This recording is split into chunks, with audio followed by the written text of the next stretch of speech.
the recording, and you would have all got that lovely automated message. So I'm going to give a really quick introduction to Heart of the City for anyone that isn't familiar with us. I do see a few friendly faces on the screen, but also some people I don't recognise. So I'll give you a bit of background. We're a charity that's been running for 22 years now, and we help SMEs, so small businesses, with their responsible business practices. And that's everything from their strategies and how to embed and implement that within their business, through to the people aspect and the people focus, whether that be kind of well-being or looking at menopause in the workplace, for example. So lots of different topics. Onto the community focus and onto the environment focus as well, which is where this Lunch and Learn comes in, which is all around your net zero strategy and measuring your carbon footprint. So we do help SMEs with a really, really wide range of topics, and all to do with responsible business. So as a charity, in those 22 years, we are experienced of helping SMEs in this space and are really aware of the struggles that SMEs face from working with them for so long. And also at Heart of the City, we have 6 people or 7 people now actually in the charity. So we are an SME ourselves and face the same challenges. So we know that it's often a case that whoever's leading on this work in the business is doing off the side of their desk, or it's something that they're passionate about and are doing it after hours. So we do make our resources and guides and our programs as really practical and digestible as possible, so that it is something that you can take into your business and implement without having to do loads and loads of research and spend lots of time on it yourself. So that's a really quick whistle-stop tour of Heart of the City. And at the end of this session, I'm going to talk about how you can get involved with us and the different programs we run. So do stay right till the end to find out how you can do that. But for now, which is why we're all here, I want to introduce Katie and Michaela from Ricardo Energy, who will be leading the presentation today all around electric vehicles, and they'll give you an introduction and kind of an overview of what they'll be presenting on. So I'll hand over to Katie. Thanks very much, Laura. So yeah, thanks very much for having us here today. To give a bit of an introduction about who I am and who Michaela is. I am a senior consultant at Ricardo Energy Environment, and I work in the sustainable transport team, and we do lots of different work for public and private sector clients. This particular presentation is all kind of stemmed from a piece of work that we're doing for UK Power Networks, which is a distribution network operator who wanted to understand more about their SME customers. We'll touch a bit on that in the second half of the presentation, but before that we'll give you a bit of an introduction about electric vehicles. And Michaela, I don't know if you want to introduce yourself as well. It's very nice to meet you. I'm Michaela. I work as an economist in Ricardo, and I work closely with the sustainable transport team. And I've been working with Katie in this white van plan study. It's very nice to be here. Thanks. Great. So yeah, a quick run through the agenda. We'll start with an introduction to EVs. We've kept it at quite a basic level to try and give people information who might not be so familiar with electric vehicles. But if you do have any other questions or more detailed questions, then please post those in the chat. And if we don't get around to them at the end, as Laura said, we'll come back to you with an answer after the event. And then we'll cover briefly the findings from the white van plan. And then we've got a couple of examples from other SMEs who have got or leased electric vehicles already, and kind of what their experience was. And then we've got a bit of a poll at the end to try and find out how you might go about getting an electric vehicle. And then Laura's got her kind of final points at the end. So yeah, I think Michaela, you're going to do this first section, so I'll go on to the next slide. Yeah, perfect. Thank you very much. So ultra-low emission vehicles are vehicles that are reported to emit less than 75 grams of CO2 per kilometer.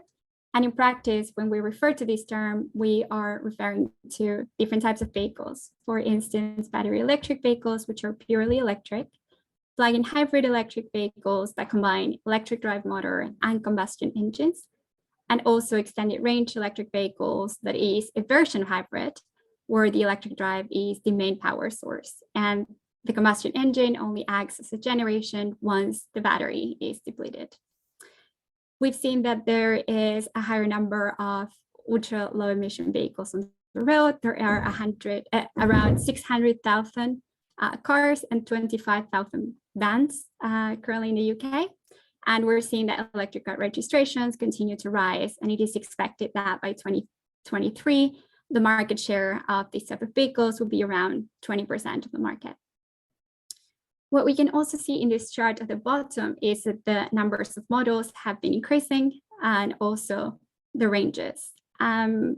So the range, the electric car's range is how far a car can travel before it needs to be recharged. And in the case of plug-in hybrid, this is how far it can travel on battery power before it has to switch to the petrol engine or the diesel engine. And what we're seeing is that these ranges have been going up. For battery or pure electric vehicles, the average range is around 200 miles. And this again depends on the model, with some models going up to 400 miles. And what we see for the range extended vehicles is that they can go on average for 60 and 150 miles on just electric power. And they can have a further 80 to 250 miles powered by the electricity generated through the internal combustion engine. Something that is very important to notice is that this range will not only vary by model, but also will vary depending on driver's behavior. So it will depend on how efficiently you drive, how you heat and cool your car, and also, for instance, how fast you drive your car, as the range will be reduced if you drive your car at a very high speeds, for instance. And if we move to the graph on the right, what we can see is the top 20 most popular ultra low emission vehicles. And what we can see here is that there are some hybrid cars at the top on the most popular lists. So for instance, it's Mitsubishi Outlander. But what we're seeing is that manufacturers are moving away from hybrid and moving to battery electric, because hybrids will still be a part of the petrol and diesel ban. And in terms of price, we're seeing that the purchasing price can vary, and they can go as low as, for instance, 16K for a shorter range battery electric vehicle with basic specs, for instance, as the Volkswagen e-up. Models with higher range, as for instance, models with 200 miles can be around 20K, 25K, as for instance, the Peugeot E 208. And well, if you want a luxury model, they can go up to 100K. And again, this will just depend on the specs of the car. And in the UK, there's some funding available. There are some various grants and tax incentives available for EVs. And also in terms of charge points, there is funding of up to 75% towards installing an EV smart charge point at home. If we move towards the next slide, we're just going to go through some of the benefits of an EV compared to petrol and diesel alternatives. So EVs can be a good choice for businesses financially and environmentally. Usually an electric car, it's more costly than a petrol or diesel equivalent in terms of upfront cost or to lease. However, they can be cheaper on a pence per kilometer basis if you include aspects such as the cost of fuel or maintenance costs. Because electricity is cheaper than petrol or diesel, so running your electric car will be cheaper. And also the proportion of costs that are spent in electricity are lower as a percentage of the total cost than the cost of fuel in a petrol diesel alternatives. So even though an increase in electricity costs will have an impact on the total cost of ownership of your EV, this impact is expected to be smaller than an increase in fuel for petrol and diesel alternatives. And if we go here to the chart at the bottom, what we can see is that in the first column, if we charge at home, we can have significant savings. If we go to the second column, what we can see is that if you charge at public charge points, assuming current fuel prices, the more you charge through this option, the closer your cost will get to using a petrol car. But if we assume that you'll be charging mostly at home and occasionally charging through public charge points, that is like the third column in this little table, you can see that you can still have considerable savings compared to fuel costs for petrol. However, this again will vary case by case. We've also said that maintenance costs are cheaper, and this is also true for plug-in hybrids. And this is because you usually have fewer service requirements such as oils and filters. And in terms of cost, something that is important to note is that the higher purchase cost or lease cost that you'll have for an EV, to offset this, it will depend on how many miles you're doing on your car. So if you do sufficient miles for these fuel savings to add up and compensate that higher purchase cost or lease, then you can have those financial benefits there. There's also other benefits in terms of lower CO2 emissions. Some studies suggest that life cycle emissions, this is like emissions throughout the whole lifetime of the car, are close to 3 times lower than that of conventional cars. And this is and EVs are expecting to get considerably cleaner in the next years as the EU economy decarbonizes. They also have better energy efficiency, not only in terms of fuel, but also heat and friction from tires, for instance. They can offer a nicer, smoother ride. You can have free parking in some towns and cities, lower surcharges in cleaner zones, and they hold the value better. And now if we move to the next slide,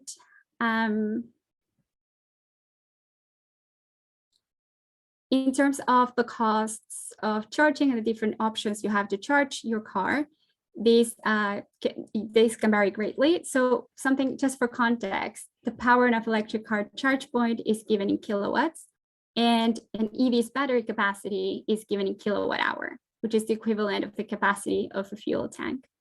And when you get a car, there's 2 types of currents, and your car will have a maximum charge rate of what we call alternating current and direct current. And with these 2 currents, the difference is that with alternating current, there's a charger on board of the vehicles to convert the DC for battery to receive it, to convert it to DC for the battery to receive it. And when you have the direct current, you need a special connection, but then the current can be supplied straight to the EV battery instead of having to go via the onboard charger. So usually you see some limits into the AC number. But it's important for you to check what's the maximum charge rate, AC and DC, of your model, so that then you can know which of the chargers are going to be more suitable to your vehicle. And as you can see on screen, the cost for you to fill up your tank will vary, and this will vary by different reasons.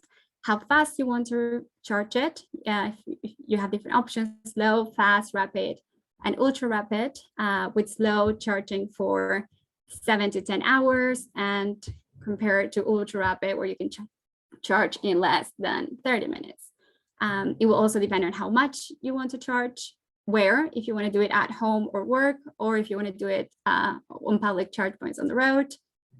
Location can also play a role in the costs of the electricity, because, for instance, urban is likely to have lower costs than in more rural areas, and also areas where there's more demand for this type of charge points, then it's likely that costs are lower. And it can also depend on other variables, such as, for instance, if you need to pay for any subscription fees to use any of these charge points. And if we now move on to the next slide, we know that there are ambitious UK targets influencing the rapid growth in electric vehicles. And so we're expecting to see a significant increase in the number of EVs on the road, and also the number of public charging points. In terms of the regulatory context, we know that by 2030, there's going to be a ban on sales of new petrol and diesel cars and vans, and we're expecting around 23 million EVs by 2032. There's also a ban for non-zero emission heavy goods vehicles by 2035. Those are less than 26 tons, and by 2040 for those who are above that.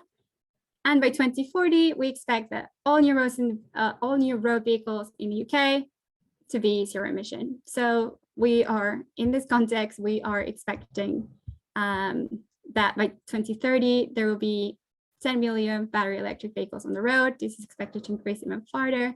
And in terms of public charge point, charging infrastructure is expected to also increase, and the government is expected by 2030 to have a minimum of 300,000 public charge points. However, this can also be higher. And if we just move to the last one, we just try to summarize some of the key trends in the EV market that we're expecting to see. So what we see is that the upfront costs are lower, and they're expected to decrease even further as battery prices are decreasing. In terms of price parity of EVs with petrol and diesel, for models under 3.5 tons, this is expected to occur by 2027 across Europe. We're also seeing a trend where there's more EV models coming onto the market, and we're going to see a reduction in hybrid and move towards battery electric vehicles. There's also longer ranges for different models and improved driving performance of EVs. There's also going to be this year a release of a number of electric van models, and there are ongoing vehicle to grid trials at the moment, and these are expected to increase too. So this is the little introduction on EVs and trends. I'm not sure, Katie, if we want to stop for questions or continue. I don't mind. It might be easier for us to carry on through the presentation, and then we can come to all of the questions at the end. Yeah, perfect. I think that sounds good. Great. So I will be covering in this next part of this session a bit about a piece of research that we did looking to understand more about SME attitudes to electric vehicles and the key barriers faced, so that we could then put forward recommendations on how to better support SMEs in their transition to electric vehicles. SMEs, we know, are a key group and are going to play a key role in helping the UK achieve transport decarbonisation, especially with the upcoming 2030 sales ban on petrol and diesel. And basically UK power networks were very keen to, are very keen to help and make sure that their SME customers get the support that you need so as not to get left behind in the transition. So the research study, was called the White Van Plan, but didn't just cover vans, covered all vehicles. And it was a piece of work carried out on behalf of UK Power Networks. As I said, they, just to give some context, they are the largest of the UK's distribution network operators, and they supply power to 8.4 million homes and businesses across London, the east and the southeast regions of England. So they own and operate the electricity network and are responsible for connecting newly installed electric vehicle charge points to the network. They don't install the charge points themselves, and they're not an electricity provider like British Gas or Octopus. They're kind of the step back from that. And our research had two key aims. So these were to understand the challenges and barriers faced by SME customers in the transition to electric vehicles, and understand how UK Power Networks can support them in their journey to switching to EVs. And it was a very extensive piece of research. So we analysed literature, fleet data sets covering over 27,000 SMEs, and engaged over 1,200 SMEs and 80 key stakeholders from lots of different representative organisations. And our research through it, we identified that in 2020, there was a customer population of around 2.3 million SMEs within the UK Power Networks area. And together these counted for 2 million vehicles, with the most common vehicle type being the van, actually. But only 3% of this total are electric. And to give some context, we split the customer population into 7 different segments based on their fleet size, types of vehicles, parking location and mileage, and looked at the significance of the different drives and barriers for these different segments. And then as a result of that, we were able to offer recommendations for tailored solutions that could be developed for the different segments to support them to switching to EVs. So in doing this, we identified that around 2/3 of SMEs don't actually operate any business vehicles at all, and only a very small number have fleets larger than 5 vehicles or comprising heavy-duty vehicles like trucks. And the majority of businesses use domestic parking, followed by work, and then there was also public parking locations as well, for about 12%. And when we looked at attitudes towards electric vehicle transition, specifically thinking around business operations, 77% of SMEs that we surveyed said that they plan to transition their fleet, or they'd like to try and transition their fleet to 100% electric by 2030, while 79% said that they were planning to transition at least 50% by 2030. And our survey found that people from typically larger businesses with larger fleets have more ambitious plans for fleet electrification, and that this is also very important for those SMEs and sectors particularly reliant on vehicles as well, or located close to low or zero emission zones. In contrast, SMEs with heavier or larger vehicles are typically more hesitant to commit to electric vehicles due to this lack of suitable options on the market or uncertainty around the role of other alternative fuels like hydrogen. So a key area that we explored in our research was the barriers currently stopping SMEs from acquiring electric vehicles for their business. And we identified 10 key barriers in total, but these generally fall under 3 main themes. So this was cost, infrastructure and awareness. And in terms of cost, this was things like the perceived higher cost of electric vehicles compared to petrol and diesel, and the cost of infrastructure, particularly for workplace or depot charging, like where multiple charge points would be required. Infrastructure barriers related to the lack of availability or suitability of charge points, particularly concerning the public network, but also more rural areas, and uncertainty as to how and where larger vehicles will be able to charge as we start to see more electric trucks on the market. And when it comes to awareness, SMEs flagged a lack of access to clear, usable and tailored guidance to assist with fleet transition, and a lack of understanding around the process of getting a charge point and related to the connections and the different technical and commercial solutions that are out there and available to support SMEs as well. With all this in mind, we put forward a set of recommendations that seek to address these key areas shown on slide. Won't go through them in detail, but they focused on signposting to easy to follow and reliable information on a number of different topics. So electric vehicles, charge points in terms of installation and availability, network connections, providing case studies from other SMEs who have switched to EVs, and sharing information about smart charging options for SMEs as well. And there was also the key recommendation to kind of continue and increase working in partnerships with other organisations that support SMEs.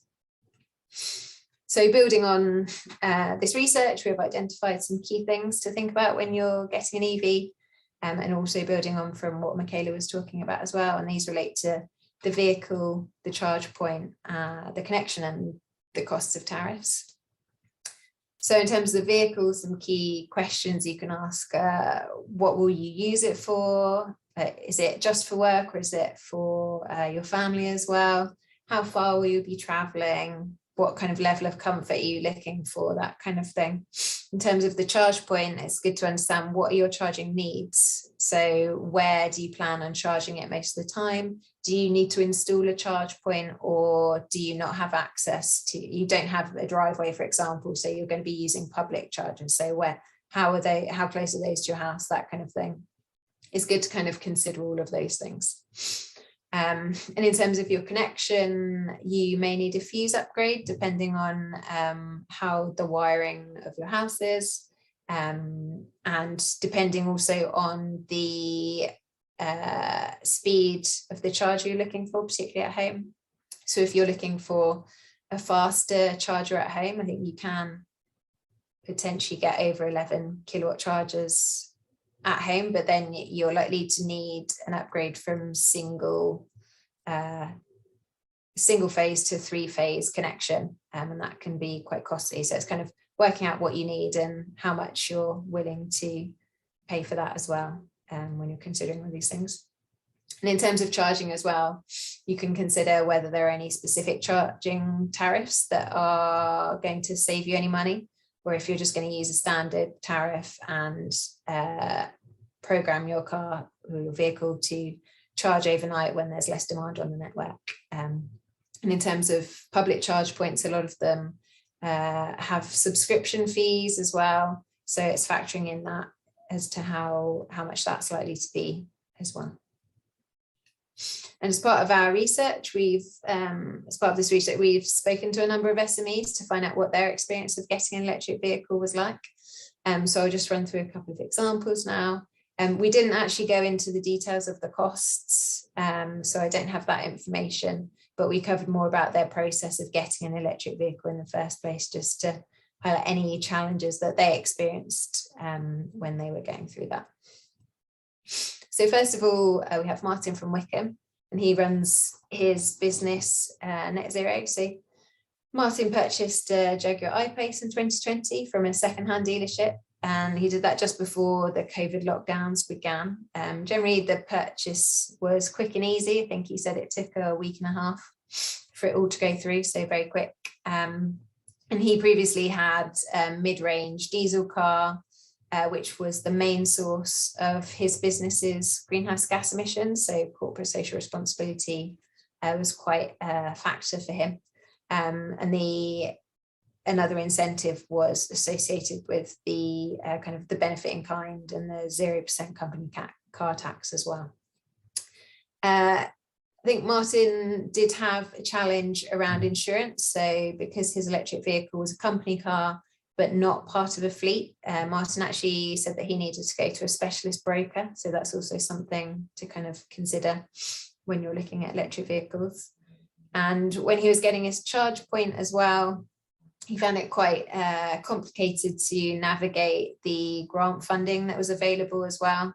Since it was a company car, but based at home office, there were some kind of intricacies that needed exploring there. And Martin's chosen provider, initial provider, there were some issues. I think it didn't help with the lockdown, but yeah, they ended up taking a long time and not making much progress and tried to increase the price. So Martin did end up changing provider because it took such a long time. And he went with a larger, well-known provider instead, and that was all okay. Martin did say that he needed to have his house rewired in the end in order to cope with the electric vehicle charge point. He did note he did say that the wiring was quite old in his house, so it's not something that everyone will have to go through, but it's a consideration.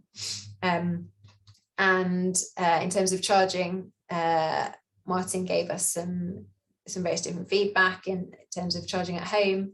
He would set the charging timer to kind of charge in the middle of the night, so the cheapest time.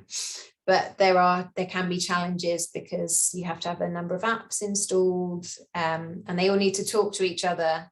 And sometimes that doesn't always work. So Martin did find that sometimes his car wasn't charging. He'd have to do a reset, that kind of thing. But after a few, I think as he got more familiar with the process and the apps and things, that's been resolved.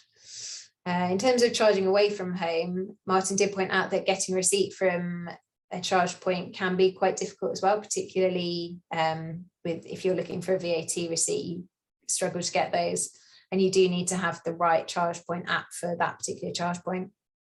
And I think Martin said that his accountant actually advised him to apply a 4p per mile rate to kind of claim, rather than trying to claim the cost of a charge, which is actually very low and not necessarily worthwhile if it's going to take you longer to kind of do the admin for that. But that's a consideration as well for SMEs to take into account.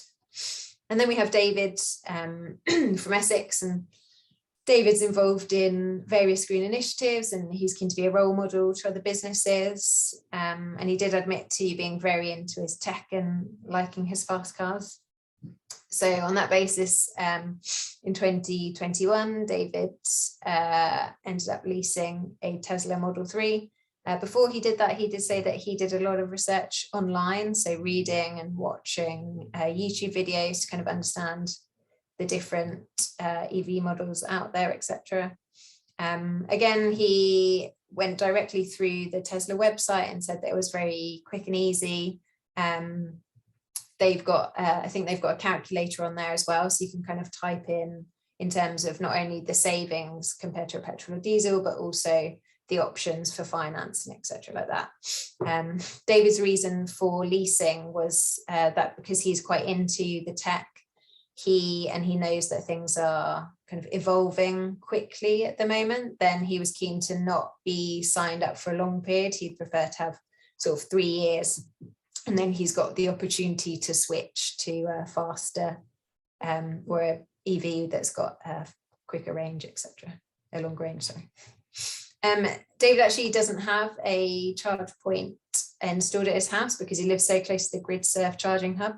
So he actually only tops up at home through a 3-pin plug, and then mostly uses the GridServe for his charging. So then we've also provided a couple of useful links here where you can find more information. Firstly, the Energy Savings Trust is a really good one for simple information. They've got information specifically for SMEs as well. And the UK government as well, you can find information on the grants. And then as a direct result of the White Van Plan research, UK Power Networks have now developed their own SME EV hub to help understand more about the connections process. And you can click on things to tell you about what connection you might need for different types of charge point, different speeds of charge point, how many charge points, and that, so you can kind of check and make your decisions with some informed information. So as we come to the end of sort of the speaking session, we'd like to run a quick poll with everyone just to understand a bit more about the process you would go through to get an electric vehicle. So where do you go for information for the vehicle itself? Where would you go for the charge point? And we'd really appreciate you just taking a bit of time at the end of this session to fill it out. So if you can either scan the QR code that's on the screen and it will take you straight to the questions, or you can go to the link that's on there. I think Laura will also post the link in the chat as well. It's completely anonymous, so we don't ask for any personal information. It will just take you to the first question. There's 7 questions.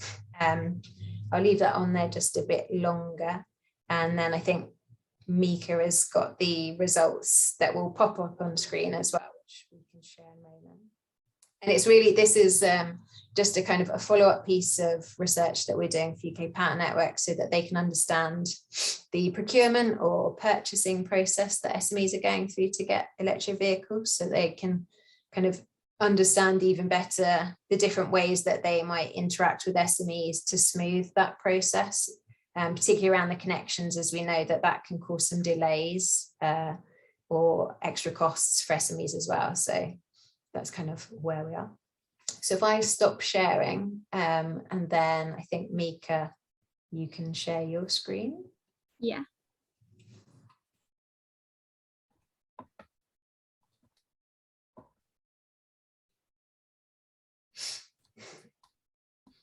The sharing. So I'm not seeing the sharing option at the bottom. Share screen here.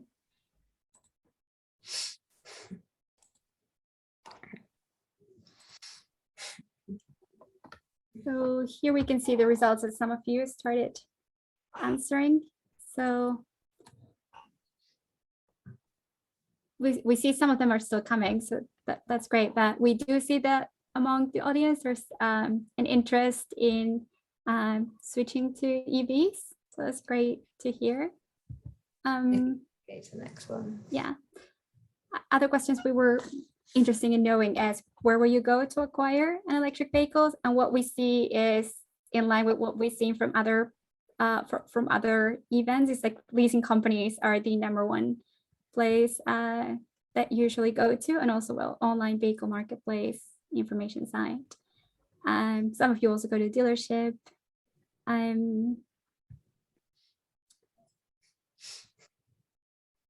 terms of organizations in mind, we can see energy supplier, manufacturers, leasing company.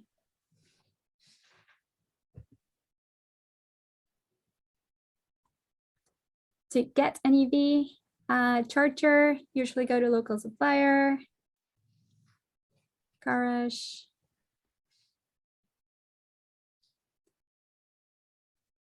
We see some more coming in, which is great.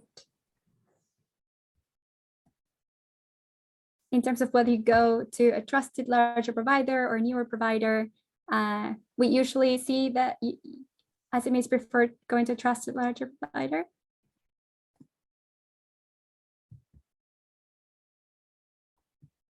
And in terms of where to go for information on electric vehicles or in selling a charge point, we do see that there's a bit of a mix and different sources where you'll go for that.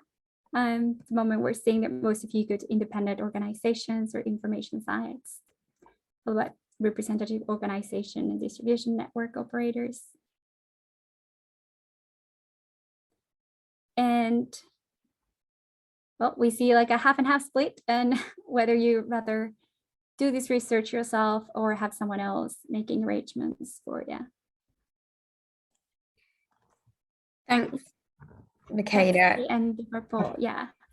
Great, thank you. If you don't mind sharing the other slides, and I can do a quick wrap up as we're at 2:15. But thank you everyone for filling in that poll. That's really useful for Ricardo and AGC, and also feedback to Power Network, so that your concerns are answered and that they can provide you the information you need. So I can see Gabriel put in the chat that it's a bit of a jungle out there and that there's so much information, and what do you trust and what don't you trust.